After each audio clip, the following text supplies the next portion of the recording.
자, 여러분들 선생님들 퍼포먼스 한번 보셨죠? 기가 막힙니다. 와, 진짜 같은 사람이 맞나 싶을 정도로 경악을 했는데, 이번에는 운동 증량 늘리기 위한 꿀팁들 한번 받는 시간 한번 가져보면 도움이 되실 것 같습니다. 같이 한번 가보시죠. 렛츠고. 선생님이 정말 스쿼트 할 때 중요시 여기는 거 몇 가지 팁 알려주시면 될 것 같습니다. 우선은 이제 스쿼트에서 제일 중요한 거는 견착이랑 호흡입니다. 견착에 따라서 진짜 크게는 막 10kg, 20kg도 더 무겁게 느껴지고 그럴 수 있기 때문에 올바른 견착을 배우는 게 가장 중요합니다. 보통 그립 넓이는 이제 사람들이 봤을 때 무조건 좁게 잡는 게 이제 좋다고 생각을 하는데, 좁게 잡으면은 이제 뭔가 가볍게 느껴지고 그다음에 상체에 힘이 많이 들어간 느낌이 올 수는 있는데, 이제 그러면 상체가 많이 뜨기 때문에 결국 최고 중량에 올라가서는 이제 앞으로 쏠릴 가능성이 좀 많아져요. 너무 좁은 것보다는 그 넓이를 찾아야 되는데 상체가 뜨지 않는 상태에서 조금 좁은 게 좋다고 생각합니다. 그러니까 너무 좁게 잡으려 하지 않아도 된다. 네, 너무 좁게 잡는 게 무조건 좋은 게 아닙니다. 그 다음 견착 같은 경우는, 저 같은 경우는 시작할 때는 멀리서 시작해야 되는데 결국에 들어가기 직전에는 바로 앞에 서서 들어가는 편이거든요. 왜냐면 너무 멀리서 들어가면은 잘못 얹을 수도 있고 이렇게 삐뚤게 얹을 수도 있고 하기 때문에 멀리서 잡아 놓더라도 들어가기 전에는 바로 앞에서, 바벨은 이제 렉에 밀어 놓으면서 타이트하게 밀어 놓으면서 바로 앞으로 들어가서 잡아 놓고 호흡. 그 다음에 이제 제일 중요한 거는 사람들이 그 신장 반사라는 거에 너무 집중해서 확 주저앉아 버려요. 그러면은 결국에는 자기 최대 힘을 못 쓰는 거거든요. 확 주저앉는 경우를 보여드릴게요. 이렇게 하고 이렇게 해버려요. 그러면 이제 가벼운 중량에선 이게 더 빨리 들리는 것처럼 느껴지는데, 결국 최고 중량에 가서는 밑에서 힘도 못 쓰고 바로 깔려버리는 경우가 많아요. 이제 천천히 앉으면서 쓰는 법을 느껴야 됩니다.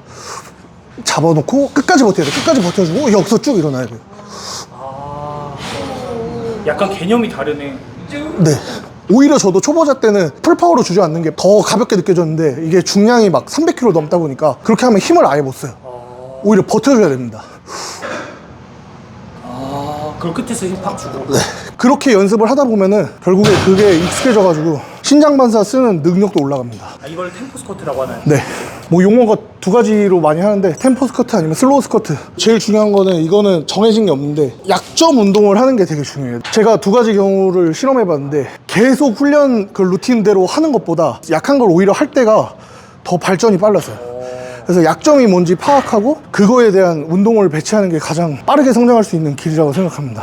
그럼 스쿼트를 하기 위한 보조 운동 추천해주고 싶은 운동은 뭐뭐 있을까요? 선생님이 하셨던 운동. 저는 일반적인 운동을 빼면 가장 많이 추천해 주는 게, 일반 헬스장에 많이 없는데 SSB 스쿼트라고 앞으로 일부러 쏠리게 만들어진 스쿼트예요. 이게 역학적으로 어떤 역할을 하냐면은, 프론트 스쿼트 알죠? 네네. 근데 프론트 스쿼트는 애초에 시작 자세가 어려워서 이 과부하를 주기가 힘들잖아요. 근데 저거는 프론트 스쿼트랑 백 스쿼트 중간 정도의 역할을 해가지고 앞으로 일부러 쏠리게 만들어놨어요. 그래서 어쩔 수 없이 몸을 세우는 힘이 세지고, 그다음 사두가 많이 세져요. 저 운동을 했을 때 일단은 스쿼트가 무조건 도움이 될 수밖에 없고, 그다음 두 번째 이제 훈련법은 상급자 기준 말고 한 중급자 기준으로 했을 때 저는 횟수 운동을 많이 하는 걸 추천해요. 횟수를 많이 해주면은 전반적인 이제 컨디션 근육량이 올라가기 때문에 그렇게 몸을 좀 다져놓고 하는 걸 좋아해요. 그래서 보통 보면은 진짜 타고난 사람들 아니면은 원RM 훈련만 해서는 한계가 빨리 옵니다. 선생님 고반부터 했다는 거네요, 실제로. 저 엄청 많이 합니다. 고반부 훈련을 무조건 일주일에 한 번 이상 해라, 한 번. 저게 뭔 꿀팁이 할 수 있는데 실제로 해보면은 엄청난 이게 꿀팁입니다. 운동은 단순할수록 좋습니다. 오케이, 좋습니다. 이렇게 해서 스쿼트 꿀팁 한번 받아봤고요. 다음은 바로 벤치 한번 받아보도록 오케이. 가시죠. 저번에 한번 같이 운동했을 때 사람들이 설명 도움이 너무 많이 됐다고. 와, 사람들이 칭찬 너무 많이 해주셨어요. 도움 많이 됐다고. 오늘 이제 벤치프레스 이제 어떻게 하면 이제 중량이 올라가는지 그런 것도 꿀팁 한번 전해주시면 될 것 같습니다. 네. 무거운 중량을 다루기 위해서는 주동근이 쓰여야 되잖아요. 그래서 가슴 근육을 잘 쓰기 위해서 흉곽을 세팅하는 거라고 생각하시면 되고, 처음에 그냥 누워있는 상태에서 세우는 것보다 이렇게 양옆을 잡고 발로 밀어서 밑등을 박는다는 느낌으로 세팅해 주시면 좋고, 스쿼트 얼렉할 때 호흡 넣어서 얼렉하면 더 안정적이잖아요. 그래서 여기서도 호흡을 넣고 얼렉을 해주는 거예요. 호흡을 넣고 아치가 더 커지고 얼렉을 합니다. 하강하려면 가져와야 되죠. 근데 이거 많이 하시는 실수가 바벨을 이렇게 가져와요. 그러면 바벨보다 어깨가 위에 있죠. 떠 있는 상태이기 때문에 어깨나 날개뼈가 빠진 상태여서 불안정한 느낌, 이 상태로 벤치를 할 수가 있어요. 바벨을 뽑았어요. 손만 가져오는 게 아니라 날개뼈, 어깨를 끌어내려서 가져온다고 생각하셔야 돼요. 그대로 보여드리면 세팅, 호흡 넣고 뽑았어요. 여기 가져오는 게 아니라 밑에 가져와서 엉덩이 붙여서 셋업. 이렇게 하시면 벤치에 붙어있는 등이 단단하게 고정되고 그리고 흉곽이 더 잘 세워져 있거든요. 그래서 이렇게 세팅해놓고 벤치를 한다고 생각하시면 돼요. 아치를 크게 만들려고 일부러 이렇게 많이 솟아오르게 하시는 분이 있어요. 이렇게 허리 쪽을 세우게 되면 가슴 쪽은 꺼져요. 반대로 가슴을 세우면 여기는 평평해져요. 그래서 여기를 세우기 위해 허리를 좀 더 평평하게 만든다고 생각하시면 되는데 배꼽을 아래로 이렇게 끌어당기면 돼요. 그래서 세팅을 다 먼저 만들고 내려가기 전에 배꼽 끌어당기기 한 다음에 그 다음에 호흡을 위로 넣고 스윙하시면 됩니다. 이제 모든 걸 이어서 보여드리면 호흡 넣기, 뽑기, 가져오기,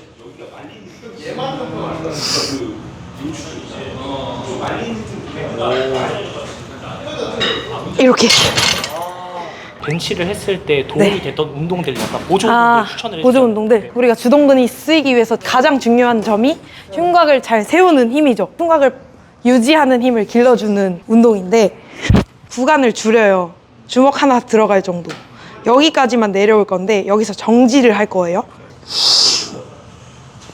여기서 정지한 다음에 그대로 미는 거예요. 근데 이때 흉곽을 무너뜨리게 하면은 이렇게 꺼지는 거고 버티면서 내려주고 미는 거. 끝까지 갔을 때 무너지는 분들이 있을 거예요. 그럼 일단은 다 내리는 걸 하지 말고 그 위에서 정지했다가 밀면서 흉곽 버티는 힘 자체를 길러준 다음에 다시 도전했을 때는 다 내려도 무너지지가 않을 겁니다. 이 훈련은 스포토프레스라고 해요. 뭐라고? 스포토프레스. 스포토프레스? 스포토프레스? 네. 거의 모든 파워리프터가 다 하는. 이거를? 네. 그리고 하나 더. 네, 하나 더 맞아. 오, 좋습니다. 레그 드라이브 아시죠? 오, 레그 드라이브. 레그 드라이브가 사실 도와주려고 쓰는 기술이잖아요. 네. 근데 그게 먼저 만들어지면 등이 벤치에서 밀리거든요. 네. 밀리면 흉곽이 무너지기도 해요. 그 예시를 보여드리면 발만 밀면서 이렇게 등이 계속 뒤로 밀리는 거. 그래서 이렇게 밀려나지 않으려면 위에부터 잘 세우고 다리가 도와줘야 된다. 그래서 제가 세팅할 때 보면은 항상 위에를 먼저 세워놓고 다리 도와서 이렇게 얼렉하고 위에 먼저 세우고 다리 밟아서 이렇게 세팅을 해요. 위에 먼저 다리 쭉 100% 힘을 주기 전에 여기 먼저 세우고 그 다음에 세게 밟은 다음에 내려가요. 근데 실제로 이 레그 드라이브 쓰는 거 안 쓰는 거 안 쓰는 거 차이가 큰 거죠? 네, 다리도 큰 대근육이 있기 때문에 도움을 받아야 됩니다. 와, 네. 저번에 이어서 또 팁 설명 너무 감사드리고요. 그리고 다시 이번에 1위, 체급 1위 축하드리고. 네. 나중에 보디빌딩 한다고 합니다. 등 포징 한번 보여주세요. 진짜 기가 막히잖아. 등 깜짝 놀랐어, 진짜. 연습생 인기 많아요. 혹시 솔로이신가요? 당연하죠. 아, 진짜요? 저 아직 남자가 없답니다. 여러분 연락 주세요. 자, 이번에는 이제 마지막 데드리프트인데 승민 선생님께서 알려주신다고 하십니다. 여러분. 제가 제일 중요하게 생각하는 건 안 다치는 거. 아무래도 이제 그 스쿼트, 벤치프레스랑 데드리프트의 가장 큰 차이는 힘을 쓰는 구간을 먼저 시작해요. 스쿼트 같은 경우에 네거티브로 받고 출력, 벤치프레스도 네거티브로 받고 출력인데 데드리프트는 바로 출력이에요. 게다가 이제 또 두 번째 문제가 이제 데드리프트 같은 경우에는 시작 구간에서 관절이 제일 많이 접혀 있어요. 데드리프트 같은 경우에는 고관절이랑 무릎이 굽혀져다 펴지는 거잖아요. 시작하는 구간이 가장 많이 굽혀져 있어요. 이 부분이 부하가 제일 센데 여기서 힘을 써야 돼요.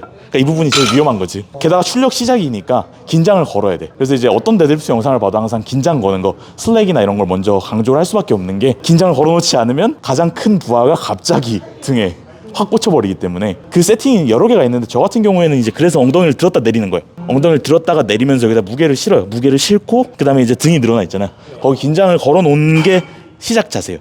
등 전체에 얘를 뽑기 직전에 여기에 긴장이 쭉 걸려야 돼요. 엉덩이를 띄워놓고 여기 코어를 닫으면서 이 부분에 호흡을 일단 쭉 들이마시시고 그 다음에 흉곽을 닫으세요. 닫으면서 상체를 내리는 걸 같이. 네, 이 상태로 쭉. 와, 이거 진짜 신박하다. 이거 설명이 너무 신박해. 내가 처음 해보는데. 네. 애들을 위한 보조 훈련 도움이 많이 됐다 싶었던 운동 혹시 팁이 있을까요, 선생님? 바벨 로우도 하고 시티드 로우도 하고 랩풀 다운도 하고. 그게 좀 우리가 기본적으로 알고 있는 운동들이네요. 약간.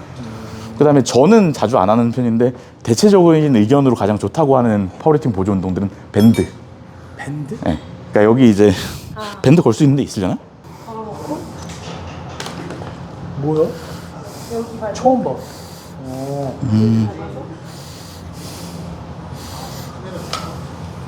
그렇지.